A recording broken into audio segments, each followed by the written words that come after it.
The Hollywood. It's a Hollywood paradigm. Right, Hollywood paradigm. It's the formulaic approach to blockbuster films, like pop song construction. Right. All the timings are based on research studies, audience attention spans, and that's how Hollywood. Foreign films are not made like that. Foreign films are slice-of-life films. Foreign films go like the way you write songs. You know the old saying, form follows function? When you write music, it's form follows feel. You know, you trust your instinct. Right. So I did a little research. I look at this as sort of the story is very operatic. It's very downer, you know. It's got drama. It's got the Purgatory. It's got love. It's got all the drama that makes up, sort of classical music. So I did some research on sonatas. I forgot to bring the paper with me, unfortunately. And how they're constructed. What's a sonata? It's like a little interlude. It's like a little chamber piece of music that uses a certain formula that sort of plays out acts. You know how builds. And they had a formula that you play. They all followed it. It was something like the first 45 seconds is the prelude, right? The next minute and a half is sort of the story established. The reason being is I want this to play like a piece of music. The whole thing. The film, in essence, is a music. Because it flows smoother. Right. And it's more appealing to to follow. It'll also have a rhythm that's hidden in there. You know, kind of a rhythm. So when it gets to like the 3/4 part, that's the most abrasive and strong part. That might be Rescue Me, whatever. I don't know. This might have Rescue Me, You Do Believe, and some Rust in here, or whatever. That might be a block of power. And then it ends. It sort of comes down again. Grades down. So the idea is, this is sort of the architecture to start with. It's to build on. So sonnet is what we should be looking at. Yeah, I'll send you the formula. I can Google it. Yeah, Google it. That's sort of I did some research because I wanted this to be constructed like a classical piece of music, with rock music. With your music, whatever you want to call it. It's your music plugged in to a traditional form.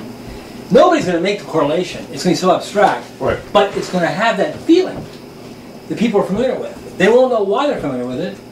They've heard Beethoven, Mozart, and they've heard it. They know they like it. They don't know how it's constructed. It's like jazz. It's an enigma. People are intimidated by it because they think it's highly intelligent. The drummer keeps the beat, everybody else wails off in tangents, and then comes back to the beat when they feel like it. They don't get it because the structures. Is it going to be so far out? It's going to turn people off, though, Frank. No, I'm not going to let that happen. I think I know how to hold people's Have it interest. that it takes them just enough to the edge. You give them that little tickle and tease. I'm smart. I'm smart enough to know how dumb I am. I know when I get to a point where it's losing interest, I reel them back. So what's going to happen is, we're going to start off with this abstract imagery of this well, showing elements of the well, the wheel, the sound. Maybe just have a black screen and just have a little hint of the sound. Different sound than Rust. It's that wheezing sound. From the back of the well, we recorded contact. Creaking, like I played up creaking. Sounds like a rocking chair. Creaking of the Pitman arm and all that. And as that build, people won't know because they're not going to see it. They'll see the arm going up and down. They'll know it's mechanical. And that mechanical rhythm, like I said, is the heartbeat of the film.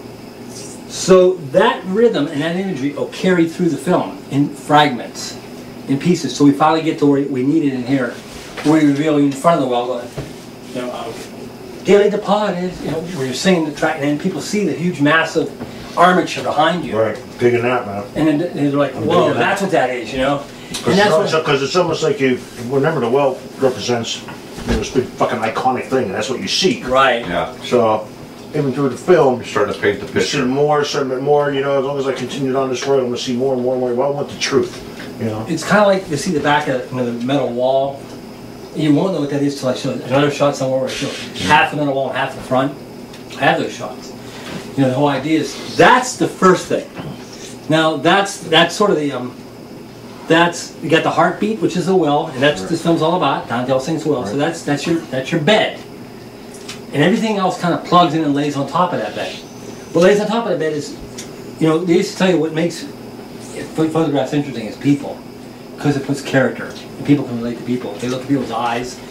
It looks like their uncle. They look at people. They make judgments. Well, that guy looks shady, pervert, whatever. So throughout the film, we introduce these characters at different points. They may first be revealed here in a bar scene. All of it, shadowy figures. You know, with Jamie, a stripper, you know, doing a belly dance, going around. And as we pass each figure, we see a profile. So you're thinking Sugar Shack towards the front of it all? Well, because what I'm thinking As a way to introduce. Sugar Shack, not the song, but Sugar Shack, the place. The place. So I put a single light behind Steve's head. Okay? Okay, okay. Single light behind Steve's head and a profile. And I see the profile, but I don't see his face. Right. And we don't see his face till he's introduced. Just like the well. And he's Building not. up, sell. Right, so we're just bringing out mysterious people and objects. Mm-hmm. And they're coming through. And the thread that holds the people together is you. Your song. Your voice. You're the thread that holds the people together. So you're kind of going through there. So you get the rhythm and the well below, the enigma of where we're at. Then we're showing people. Then we're going to go to geography, what you said exactly. Map out where everybody came from. What was the central point that brought everybody to this point? Why are they all here together? Where did they come from? And that's what, maybe one guy comes from a broken heart. You know, and that's Wooden Heart, or that's, you know, Moon, or whatever. You know, it's the love song. That's the guy that comes through the, comes from a broken heart. And we reveal that through a series of imagery. You know, we show the guy in his face, he's holding an object. Then we show him in his house. I don't know, this is built when we get to stories.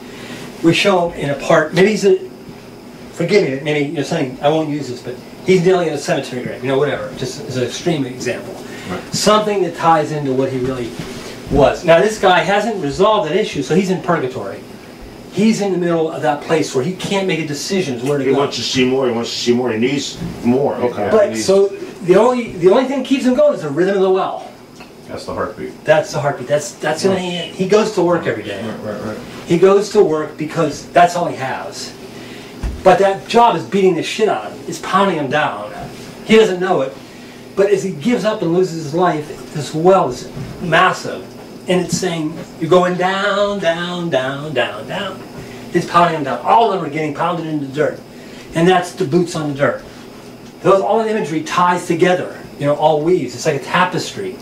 You know, and so what's happening is we're building a giant quilt in the end. You know, we have this quilt that has all these images. You know, quilts tell stories based on each patch. So you take the whole patchwork. Right, it's all patchwork. That makes the storyline. And so when we come to the end, we don't have to tie everybody up because we've introduced their stories as we went along.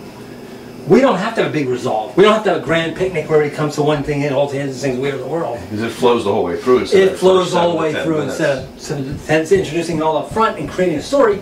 We're flowing the story nonstop like someone's looking through a photo album. You know, this is my cousin Dave. This is Uncle Nick. You know, everybody has a story that's slowly being revealed in some cross paths, some we got in. You open the film, the well opens the film, and then at the end we have the grand finale is Kimba, you know, the whole, the masterpiece, you know, so far of the, what's this song called?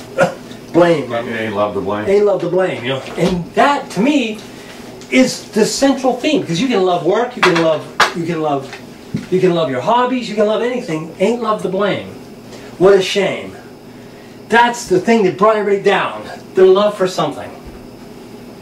And so you have the whole thing of all the voices at the end in the grand mixture. So you're thinking of the Ain't Love to Blame as being the crescendo. Well, it's the finale. The finale. It's the climax. It's the finale. It's sort of. It's also the revealing. It reveals it at the end.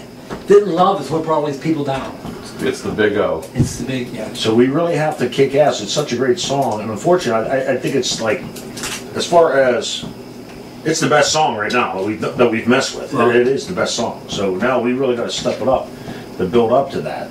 Because if we're going for this thing, it's getting bigger, bigger, bigger. Well, I'll tell you why I like it.